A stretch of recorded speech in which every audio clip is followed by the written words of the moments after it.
Do you ever feel like the meanest person you know actually resides inside your head? That constant, and I've called it different things before in my podcast, but the inner critic, the inner roommate, however you want to think about these thoughts inside your head about you're not good enough or everyone hates you, we're going to talk about that today because everyone has it. There, that's a human response. Our brain is always trying to look for danger and tell us, things that it thinks is going wrong. And, but those thoughts can really get in the way of you doing the things that you want to do. So today we're going to talk about what are some of those tricks and traps that our brain gives us that anxiety where we don't want to do the things, even though we do want to do those things, and what to do about it, how to talk back to that inner critic, inner roommate, those stories that our brain is telling us, and so we can feel better. So we're going to talk about, this is actually the first, I have a triangle formula that I teach my clients. And the first part that we talk about is perception. And we do that in a lot of different ways. But this is, we're going to understand this inner dialogue that goes on with this inner roommate. And maybe that's the best way to look at it today is this person who lives inside our brain is telling us this stuff. And maybe that will help you kind of separate yourself from the things.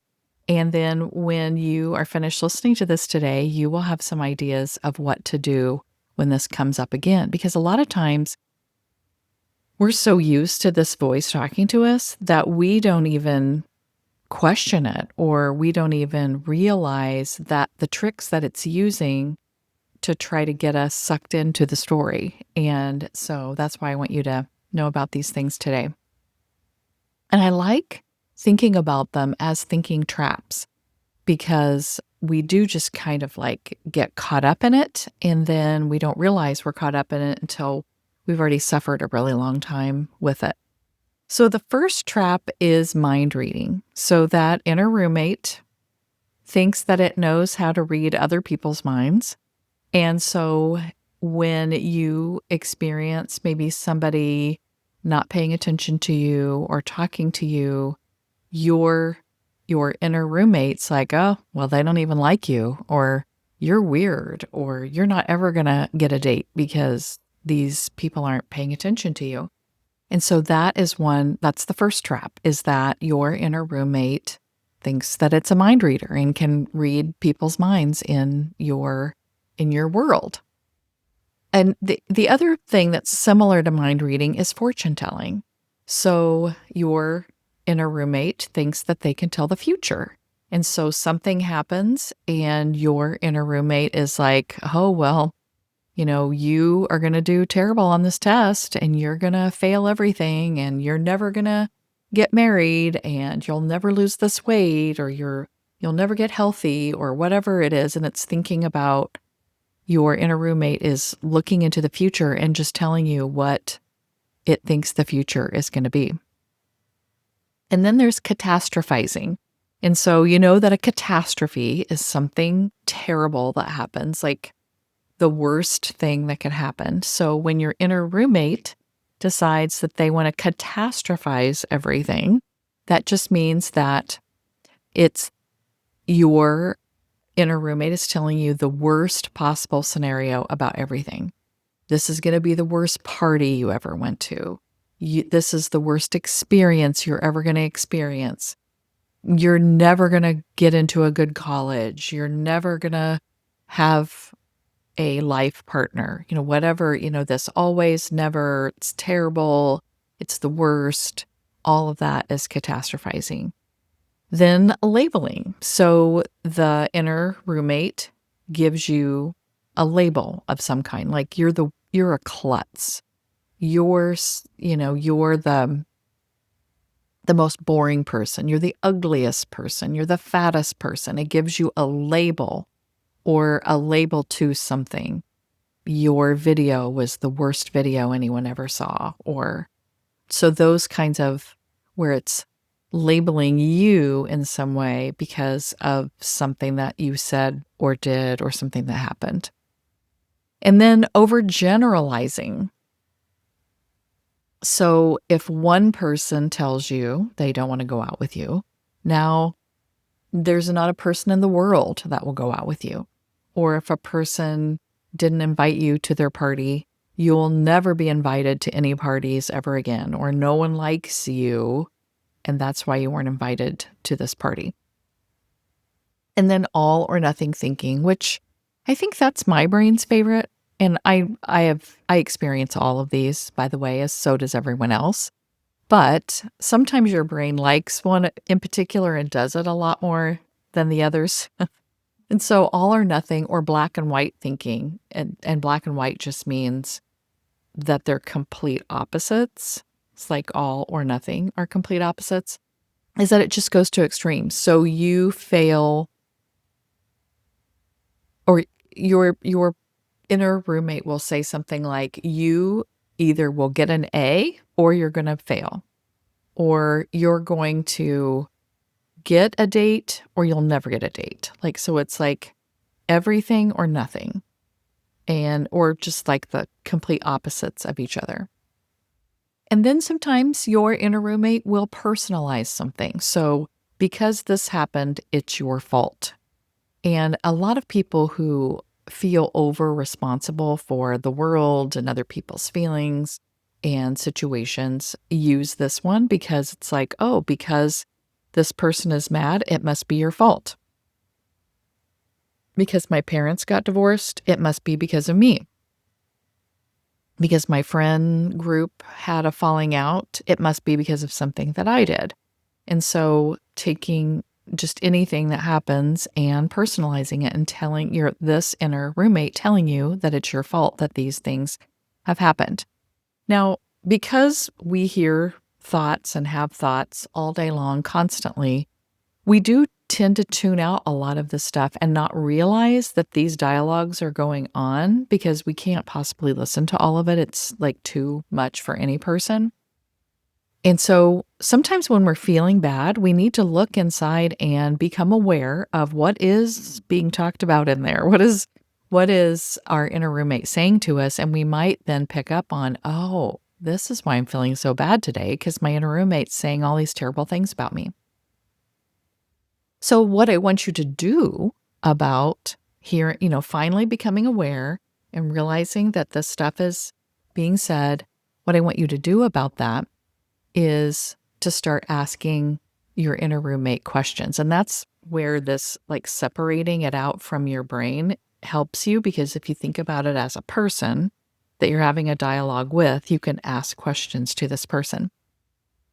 But first of all, if you are curious about my triangle formula, if you're a parent who wants to know more about how this works, or if you're a teen who's listening to this and you're like, I would love help figuring this stuff out, consider this your sign that you need to contact me, because I can help you figure all this stuff out and we can practice it. Because talking back to our inner roommate does take practice and time.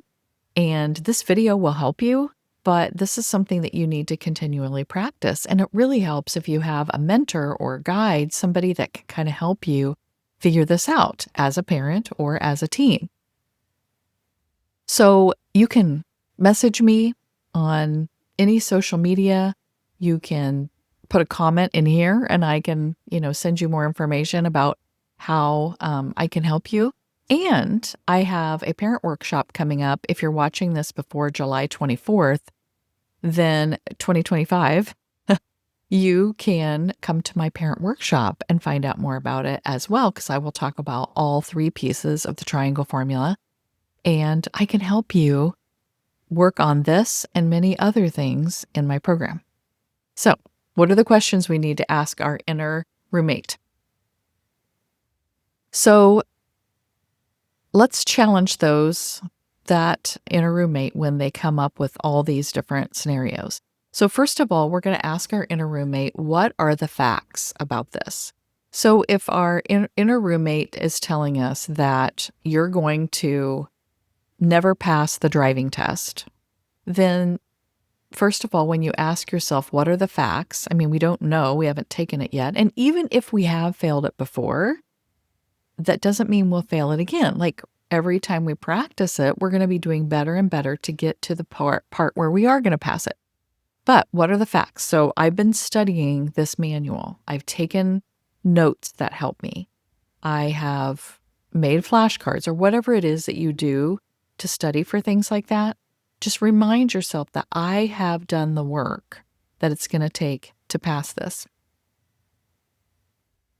Also, asking, what would you tell a friend in this situation? So if a friend told you, oh my gosh, I know I'm going to fail my driving test, what would you say to them? I'm sure you would say something encouraging, like, I'm sure you're going to be fine. You've done all the work. You've studied. I've seen you study. You're good at taking tests, or this is really important. I'm sure you're putting the work in that it's going to take to do this. So saying something nicer and more encouraging than this is terrible, you're going to fail, you're the worst.